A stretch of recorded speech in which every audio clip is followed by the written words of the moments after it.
Price the Lord. கடவுள் ஒவ்வொருத்தரையும் கண்டு வைத்திருக்கிறார். யாராவது ஜபிப்பதுக்கு தேவை கடவுளுக்கு. ஏன்னா கேட்கும்போது தான் கொடுக்கப்படும். அப்போ அது பரிசுத்தாவிதான் நீங்கள் எதை ஜபிப்பது கடவுளின் மனதை அறிந்து உங்களுக்காக ஜபிக்குவார். அதுதான் நமக்கு சொல்லிக் கொடுத்தது. இயேசுவின் காலத்தில் நடந்த இயேசு கிறிஸ்து அவரே சொல்லியிருக்கிறார், அந்த அடையாளத்தை விட அதிகமாக உங்களால் செய்ய முடியும் நம்பிக்கை இருந்தார்.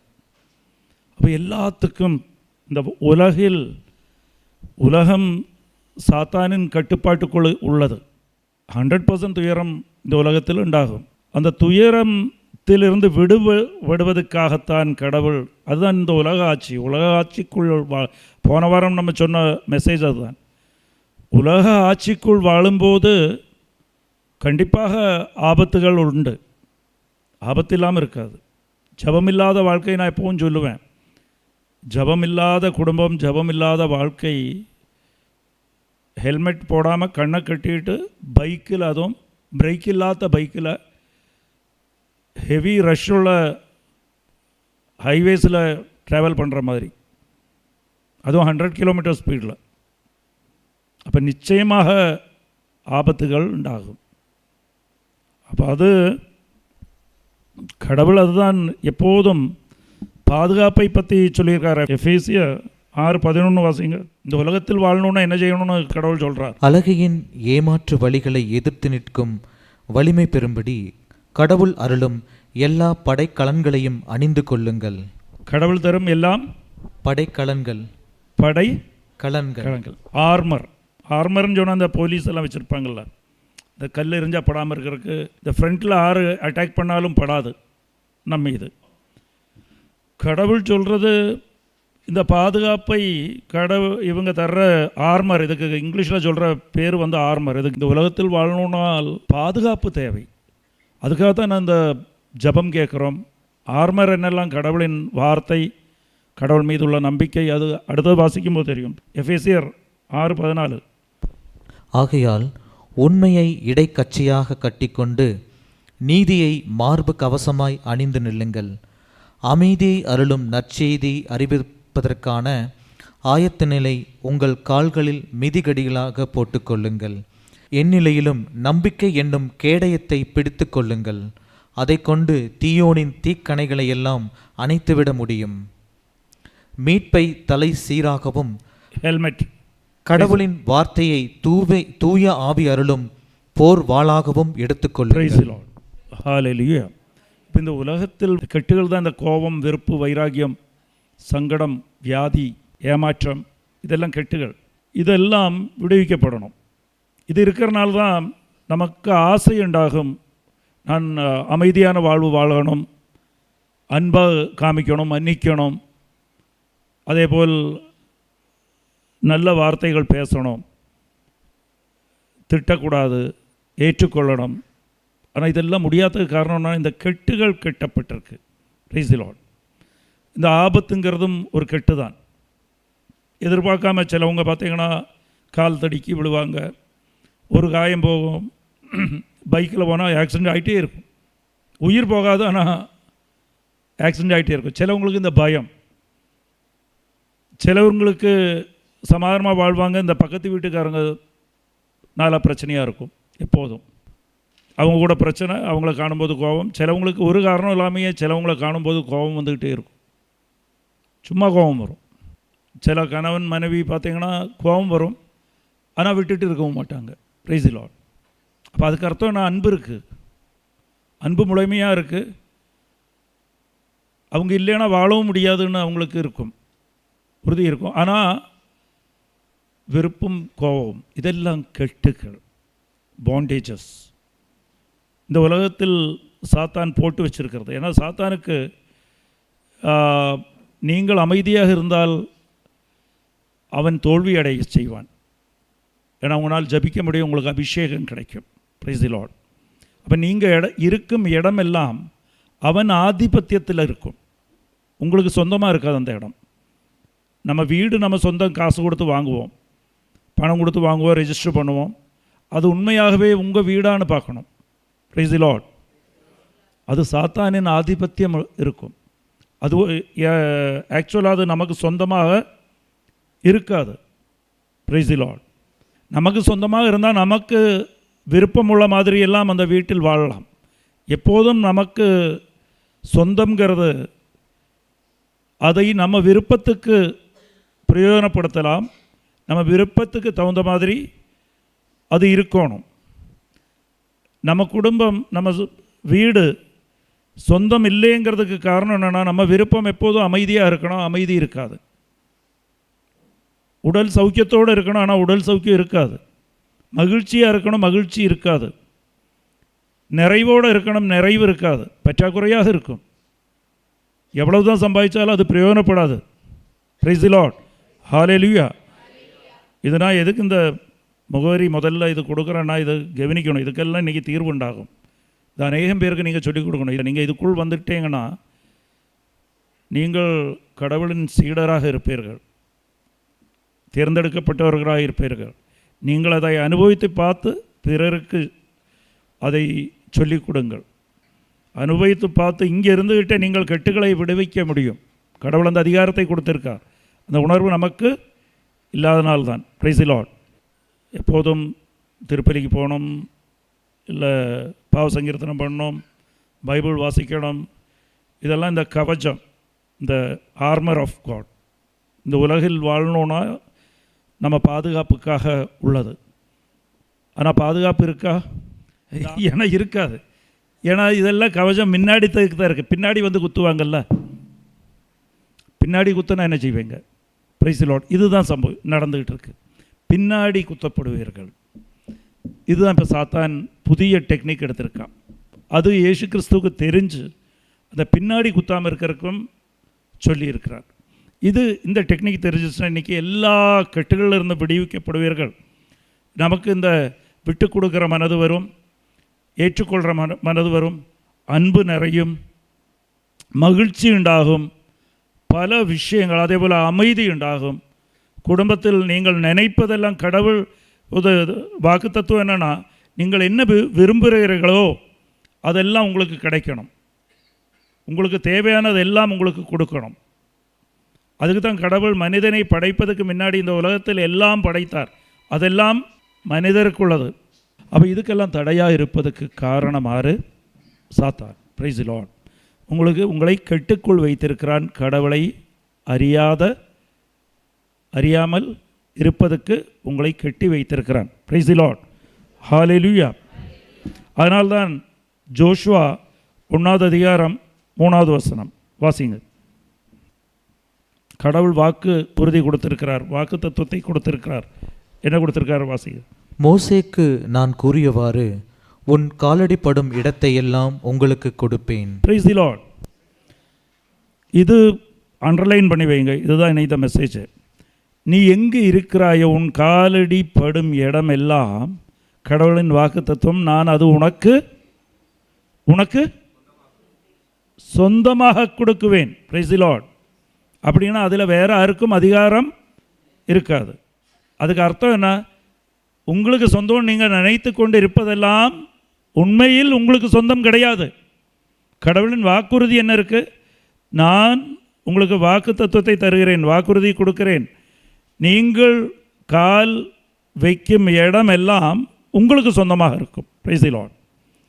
அப்போது அது சொந்தம் இல்லைன்னு தெரியணும்னா அது மத்தேயு 18வது அதிகாரம் 18வது வசனம் வாசிங்க.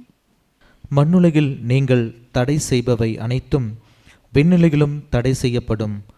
மண்ணுலகில் நீங்கள் அனுமதிப்பவை அனைத்தும் விண்ணுலகிலும் அனுமதிக்கப்படும் என நான் உறுதியாக உங்களுக்கு சொல்கிறேன். Price the Lord. அப்படின்னா விண்ணுலகில் நீங்கள் மண்ணுலகில் நீங்கள் தடை செய்வதெல்லாம் விண்ணுலகிலும் தடை செய்யப்படும். அதேபோல் மண்ணுலகில் நீங்கள் விடுவிப்பதெல்லாம் அனுமதிப்பதெல்லாம் விண்ணுலகிலும் அனுமதிக்கப்படும். Price the Lord. அப்போ இங்கே மண்ணுலகம் விண்ணுலகம்னு சொல்கிறது என்ன? இங்கே விண்ணுலகத்தில் என்ன தடை செய்யப்படும்? விண்ணுலகத்தில் ஏதாவது தடை செய்யப்படுமா? இங்கே சொல்கிறது என்னென்னா, இங்கே ஹெவன்னு சொல்கிறதெல்லாம் அது ஆக்சுவலாக கடவுள் இருக்கிற விண்ணுலகம் கிடையாது. Price the Lord. கவனிச்சு கேளுங்க. அது லூக்கா 10வது அதிகாரம் 18வது வசனம் பார்க்கும்போது தெரியும் இது உண்மையான விண்ணுலகமா இல்லையா. அதற்கு அவர், வானத்திலிருந்து சாத்தான் மின்னலைப் போல விளக்கண்டேன். வானத்திலிருந்து சாத்தான் மின்னலைப் போல விளக்கண்டேன். இங்கே வானத்தில் இருக்கு, இங்கிலீஷ் பைபிளில் heaven, lightning from heaven, lightning from heaven. அப்படின்னா வானத்திலிருந்து சாத்தான் இருக்கிறான். ஏது இடத்துல? இங்கே விண்ணுலகம்னு சொல்கிறது சாத்தான் இருக்கும் இடம். அப்போ அந்த என்ன அந்த விண்ணுலகம்? It is space. விண்வெளியில் உள்ள சாத்தான். விண்வெளியில் தீய சக்திகள் உள்ளது. எஃபேசியர் 2:2 பார்த்தீங்கன்னா அதில் இருக்கும் பாருங்கள். அதை பற்றி தான் சொல்லுது. இதை நீங்கள் புரிந்து கொள்ளணும். நீங்கள் இவ்வுலக போக்கின்படி வான்வெளியில் அதிகாரம் செலுத்தும் தலைவனுக்கு ஏற்ப வாழ்ந்து வந்தீர்கள். கடவுளுக்கு கீழ்ப்படியாத மக்களிடையே இப்பொழுது செயலாற்றும் தீய ஆற்றலுக்கு பணிந்து நடந்தீர்கள். வான்வெளி இருக்கிற சாத்தான் அவன் எப்போதும் அவன்தான் உங்களுக்கு தடை செய்து கொண்டு இருக்கிறான். Price the Lord. உங்களை கெட்டுக்குள் வைத்திருக்கிறது வான்வெளியில் உள்ள தீய சக்தி. Price the Lord. அது நமக்கு தெரியல. அதனால்தான் பல நேரத்தில் இந்த குடும்பத்துக்குள் பிரச்சனை, அமைதி இல்லாத நிலை, வியாதி, எப்போதும் சங்கடம், அழுகாட்சி, புலம்பல், இதுக்கெல்லாம் காரணம் அதுதான். பற்றாக்குறை, எதிலும் தோல்வி, இது இவனின் வேலை. அப்போ அது கடவுள் என்ன வாக்கு தத்துவத்தை கொடுத்திருக்கார்? அது மத்தேயு 18:18 நீ மண்ணுலகில் கெட்டுவதெல்லாம் விண்ணுலகில் கெட்டப்படும். எங்கே? வான்வெளியில் கெட்டப்படும், ஸ்பேஸில் கெட்டப்படும், வானத்தில் கெட்டப்படும். சாத்தான் அங்கே கெட்டப்படும். நீ இங்கே கெட்டனால் அங்கேயும் கெட்டப்படும். அவன் விட்டு போயிடுவான். Price the Lord. அதுக்கப்புறம் அந்த தடைகள் உங்கள் குடும்பத்தில் இருக்காது. உங்கள் குடும்பத்தில் இருக்கும்போது சிலவங்களுக்கு சில வீட்டுக்குள் இருக்கவே முடியாது.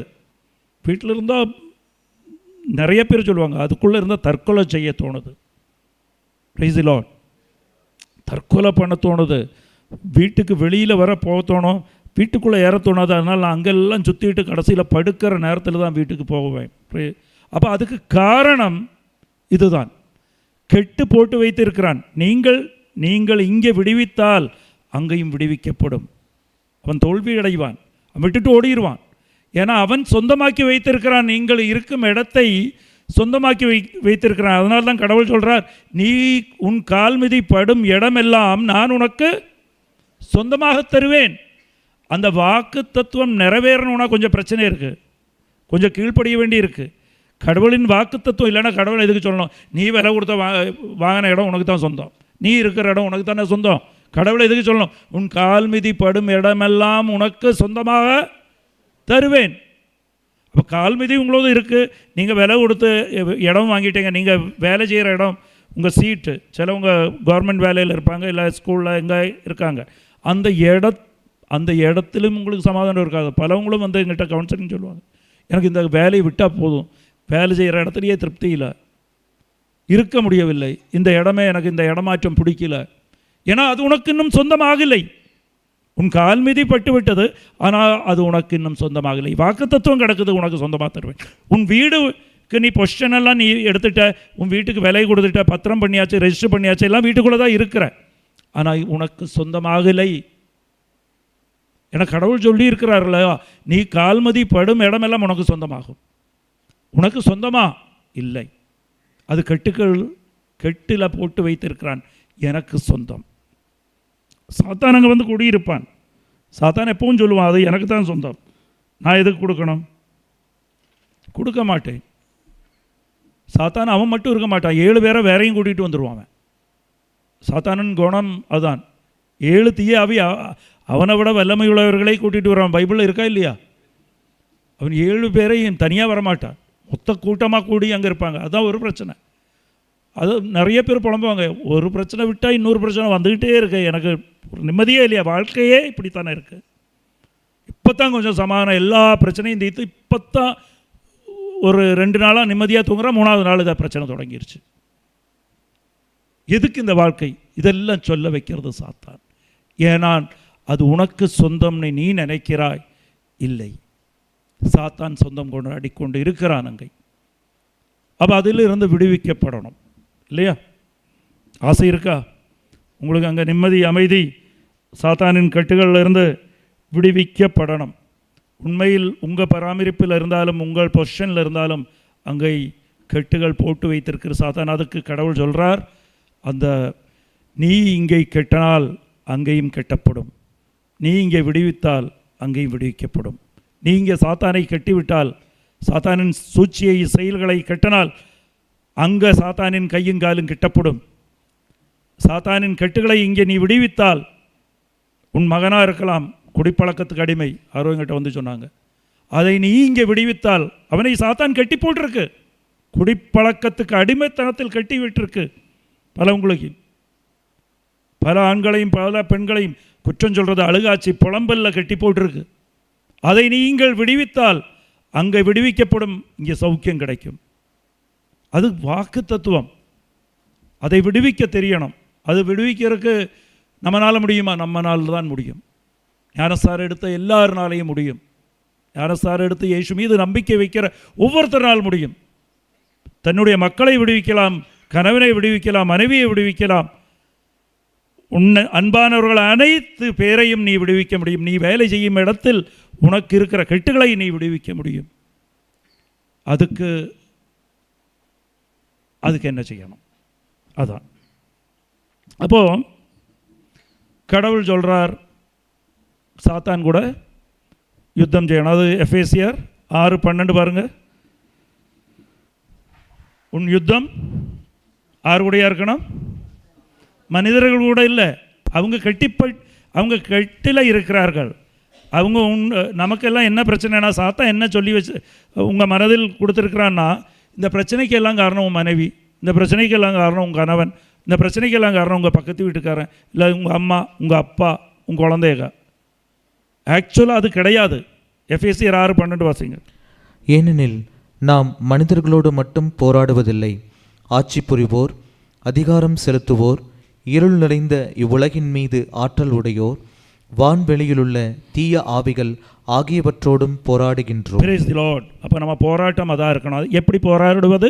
அதுக்கு தான் நமக்கு முழு கவசம், உடல் கவசம் உண்டாகணும். முழு படைக்கலங்கள் நமக்கு உண்டாகணும். இந்த படைக்கலங்கள் என்னெல்லாம்? உண்மை, நீதி, நம்பிக்கை, இறைவார்த்தை அறிக்கை, அப்புறம் சால்வேஷன், மீட்பு. Price the Lord. இதெல்லாம் இத்தனை கிட்டத்தட்ட 5 விஷயங்கள், 5 சேர்ந்தாதான் இந்த படைக்கலங்கள் உருவாகுது. இந்த படைக்கலங்கள் 5ஐயும் ஒரே வார்த்தையில் உங்களால் செய்ய முடியாது. அதுதான் ரோமா 10வது அதிகாரம் 9வது வசனம் வாசிங்க. இதுதான் இதுக்கு மெத்தடு. நான் சொல்லித்தரேன். இது first step, second step, third step இருக்குது. கவனிச்சு கேளுங்க. இயேசு ஆண்டவர் என வாயார அறிக்கையிட்டு இறந்த அவரை கடவுள் உயிர்த்தெழச் செய்தார் என நீங்கள் உள்ளூர நம்பினால் மீட்பு பெறுவீர்கள். மீட்பு பெறுவோம். அப்படின்னா உங்களுக்கு பாதுகாப்பு கிடைக்கும். இந்த 5 விஷயம் நீங்கள் செய்கிறதுக்கு பதிலாக இது கடவுள் இந்த இந்த இந்த விஷயத்தை, இந்த நம்பிக்கை அறிக்கை சொன்னால் போதும். எது? இயேசு கடவுள்னு இதயத்திலிருந்து இல்லை, நீங்கள் அறிக்கையிடணும். அப்புறம் இதயத்திற்குள் அறிக்கையிடணும்.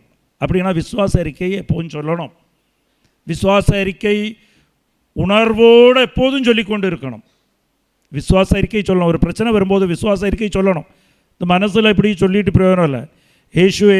இயேசு கடவுள்னு நான் நம்புகிறேன், இயேசு மெசியா, திருச்சபையை நம்புகிறேன், உயர்ப்பை நம்புகிறேன், பரிசுத்தாவியை நம்புகிறேன், பரிசுத்தாவியின் வல்லமை நம்புகிறேன், புனிதர்கள் உறவை நம்புகிறேன். Price the Lord. அப்போ இது எப்போதும் சொல்லி கொண்டு இருக்கணும். அப்போ இது என்னாச்சு? இது அறிக்கையாச்சு, விசுவாச அறிக்கையாச்சு. அதே போல் எப்போதும் அறிக்கையிடணும், இயேசு தான் மெசியா. ஏதாவது விஷயம் வந்துச்சுன்னா, பயப்படுற விஷயம் வந்துச்சுன்னா, சங்கடப்படுற விஷயம் வந்துச்சுன்னா, உங்களுக்கு கடன் வந்துருச்சு, இல்லை திடீர்னு ஒரு வியாதி வந்துச்சு, இந்த வியாதி மெசியா கிடையாது, இயேசு தான் மெசியா. என்னை பயப்படுத்துகிறவர்கள் யாரோ அவங்க மெசியா கிடையாது, இயேசு தான் மெசியா. வாயால் அறிக்கையிடணும். 2வது, இதயத்தில் நம்பணும். இயேசு மரிக்கவில்லை, உயிர்த்தெந்திரித்து என்னோடு வாழ்ந்து கொண்டு இருக்கிறார். அப்ப ரூபத்தில் என்னோடு வாழ்ந்து கொண்டு இருக்கிறார். இதை மட்டும்தான் எப்போதும் விசுவாச அறிக்கை ஞாபகம் வச்சுக்கிடுங்க. விசுவாச அறிக்கை அதுதான் இது எல்லாமே இந்த படைக்கலங்கள். விசுவாச அறிக்கை, அப்புறம் வாயால் அறிக்கை இடணும். ஏது விஷயம் உங்களுக்கு சங்கடப்படுதோ, வீட்டுக்குள்ளே கணவன் மனைவிக்குள் சண்டை வர்றதுக்கு ஏதாவது ஒரு காரணமாக இருக்கும். ஒரு பொருள் வாங்கி தரல, இல்லை உங்கள் ஆசை நிறைவேறலை. என் ஆசை இல்லை மிஸ்ஸியா, இயேசுதான் மிஸ்ஸியா. என் ஆசை மிஸ்ஸியா இல்லை, இயேசுதான் மிஸ்ஸியா. அப்போது அதை சொல்லி எப்போது நம்பிக்கை வைக்கணும். இயேசு என்னோடு வாழ்ந்து கொண்டு இருக்கிறார். அப்போ இது படைக்கலங்கள் ஆகிவிட்டது. படைக்கலங்கள் ஆனாலும் தாக்கப்படுவீர்கள். எங்கே? பின்னாடி நீங்கள் முன்னாடி தான் வாழ்றதுக்கு வசனம் இருக்குது, எல்லாம் இருக்குது, பைபிள் வாசிக்கிறீங்க, எல்லாம் இருக்குது. பின்னாடி தாக்கப்படுவீர்கள்.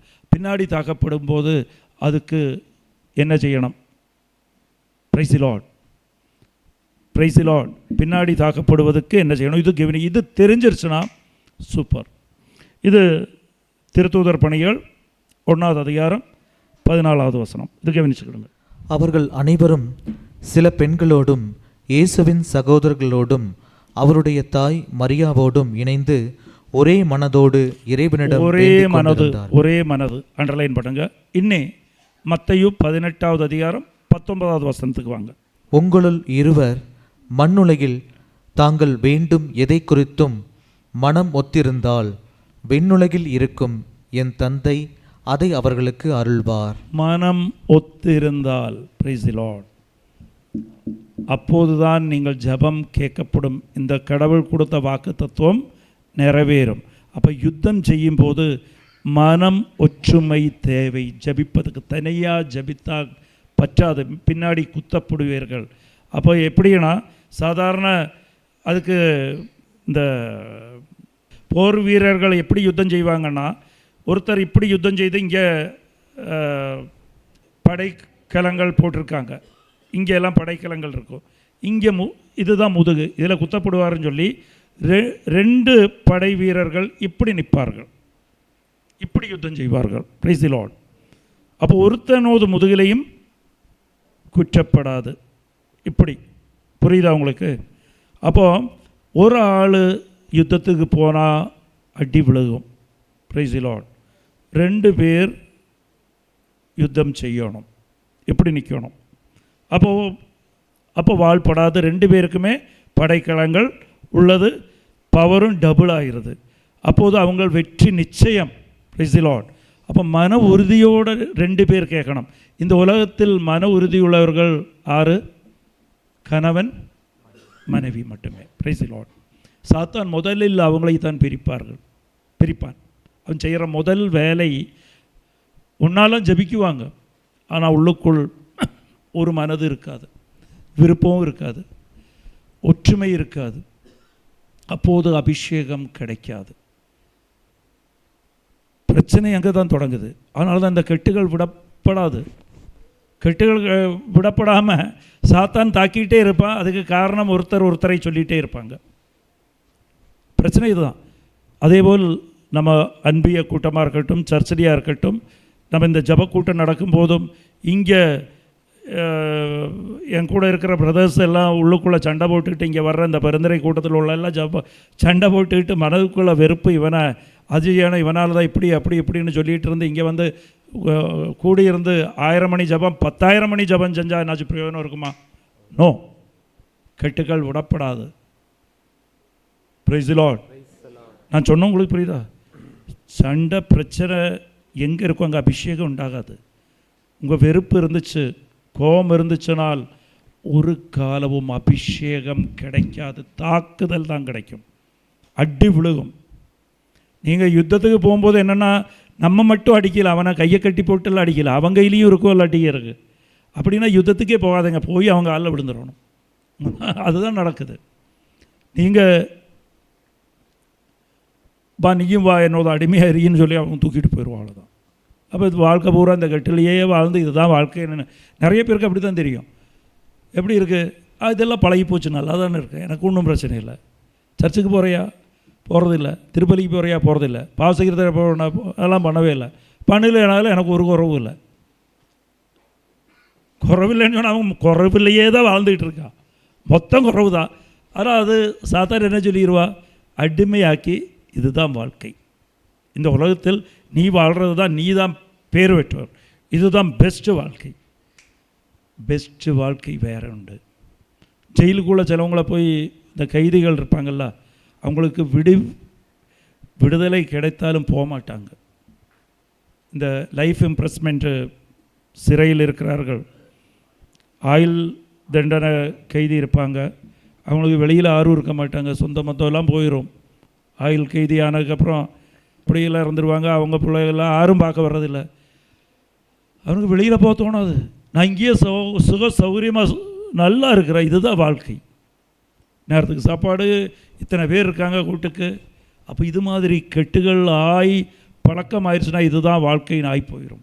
உண்மையான வாழ்க்கை எங்கே இருக்குது, சிறைக்கு வெளியில் சுதந்திரமான வாழ்க்கை உள்ளதெல்லாம் இல்லேன்னு ஆயிரும்.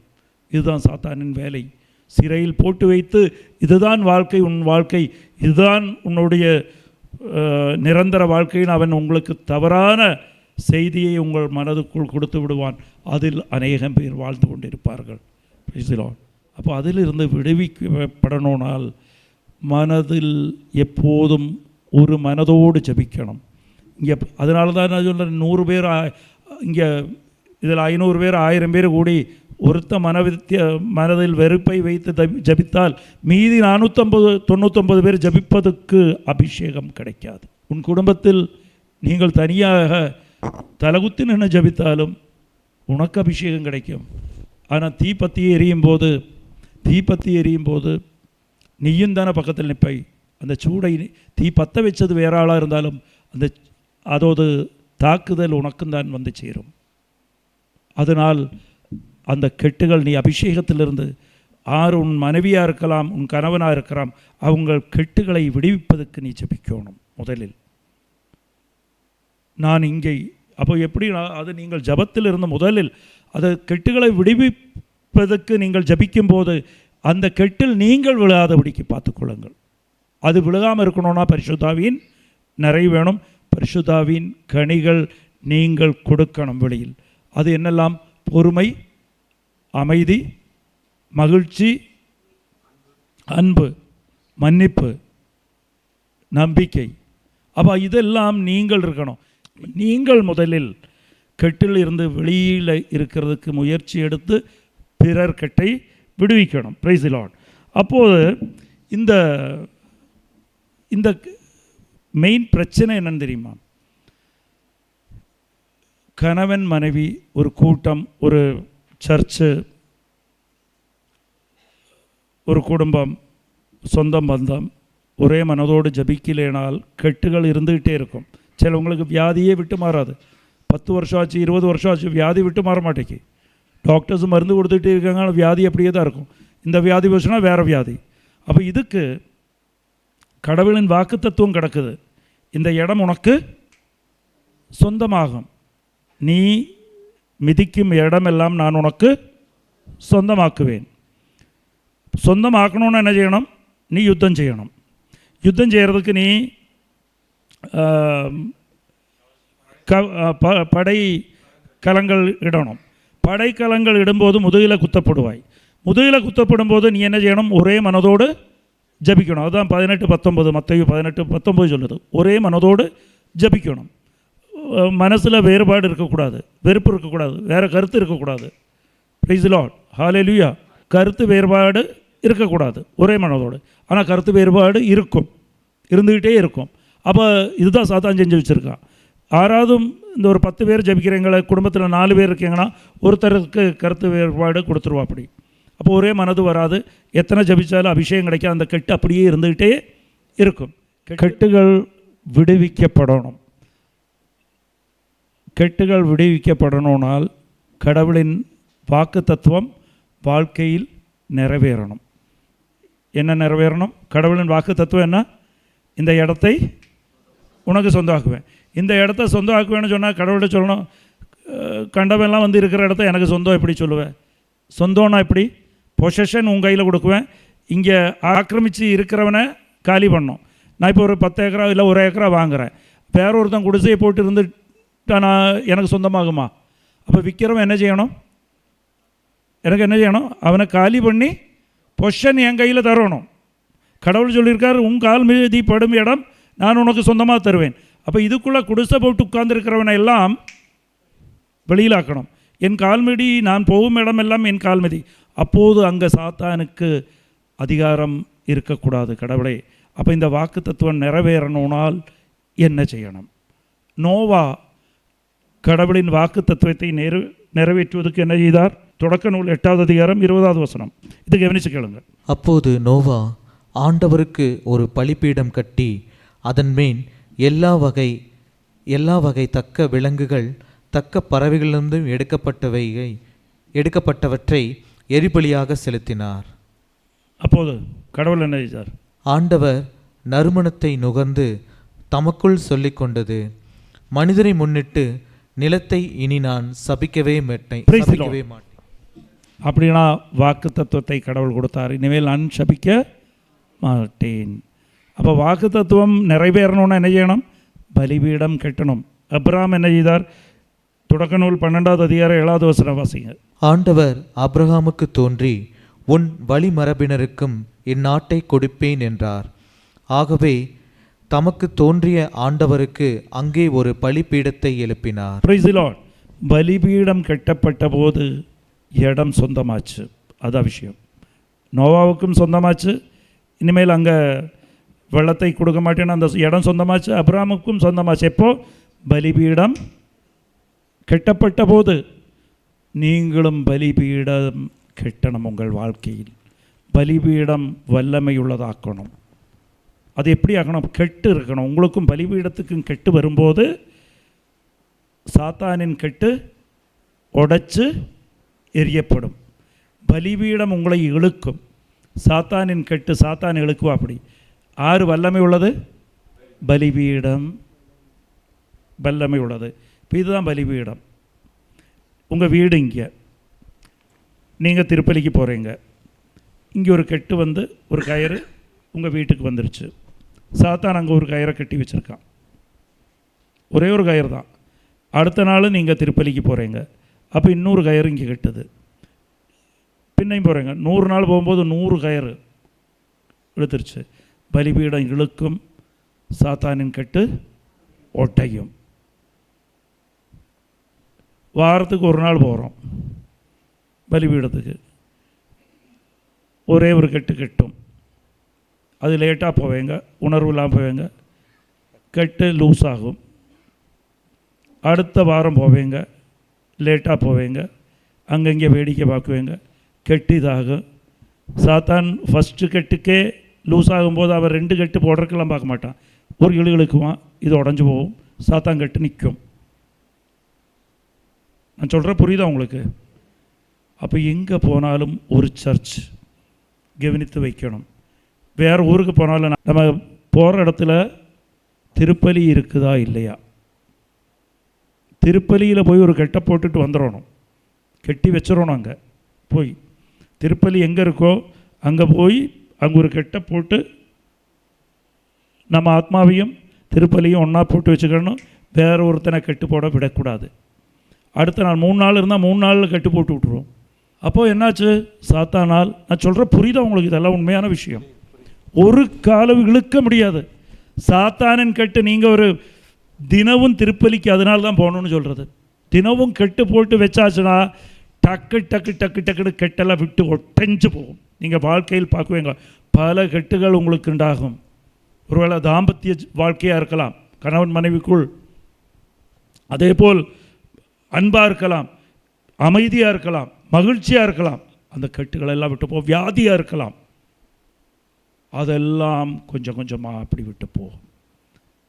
விட்டு விட்டு விட்டு விட்டு விட்டு போகும்போது அதில் முதல் கெட்டவன் போட்டு வச்சிருக்கிறது உங்களுக்குள் உள்ள இந்த கருத்து வேறுபாடு. அதுதான் எல்லா குடும்பத்துக்குள்ளும் சாத்தான் போட்டு வைத்திருக்கிற முதல் கெட்டு. அது ஸ்ட்ராங்காக இருக்குது. ஒரு கெட்டு அவன் போடுவான், மீதி கெட்டு நீங்களே சிக்காக்கிக்கிடுவேங்க. கருத்து வேறுபாடு அவன் ஒன்று போடுவான், நீங்கள் 10 ஆக்கி அதை சிக்காக்கி அதை ஸ்ட்ராங் ஆக்கி விட்டுருவீர்கள். அதை ஸ்ட்ராங் ஆக்கும்போது பெந்தகோஸ்ட் அன்னைக்கு அபிஷேகம் கிடைத்தது. ஒரே மனதோடு ஜபித்தார்கள். கருத்து வேறுபாடு இருக்கும்போது ஒரே மனதோடு ஜபிக்கலையினால் அபிஷேகம் இறங்காது, பரிசுத்தாவி இறங்காது. பரிசுத்தாவி இறங்கணும்னா கருத்து வேறுபாடு போகணும்.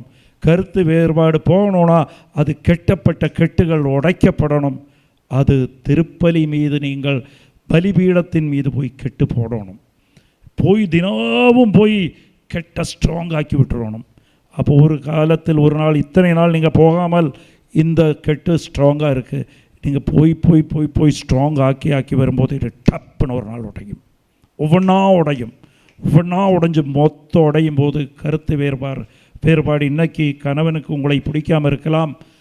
நீங்கள் சொல்லும்போது அதுக்கு எதிராக பேசலாம். மனைவி உங்களுக்கு எதிராக பேசலாம். குழந்தைகள் அம்மாவுக்கு எதிராக பேசலாம். பெற்றோருக்கு எதிராக பேசலாம். இதெல்லாம் கெட்டுகள் போட்டு வைக்கப்பட்டிருக்குது சாத்தான். அதெல்லாம் விட்டு உடைக்கப்படும். அப்போ இந்த கெட்டுகள் சாத்தான் கெட்டை போட்டு வைத்திருக்கிறது உங்கள் கருத்து வேறுபாடு தான். கணவன் மனைவி, அப்பா அம்மா, குழந்தைகள், சொந்தம் பந்தம், ஜபக்கூட்டத்திலையும் இருக்குது, அன்பிய கூட்டத்திலும் இருக்குது, சர்ச்சுக்குள்ளே இருக்குது. கருத்து வேறுபாடு இருக்கும்போது அபிஷேகம் கிடைக்காது. நீங்கள் அங்கேருந்து ஜபிக்கும்போது கருத்து வேறுபாடு இருக்கிற சர்ச்சில் நீங்கள் ஜபித்து பாருங்கள், அபிஷேகம் கம்மியாக இருக்கும், கிடைக்காது. அப்போ அதுக்கு நீங்கள் ஜபிக்கணும். அதுக்கு பலிபீடத்தின் கட்டை வல்லமை உள்ளதாக்கணும்.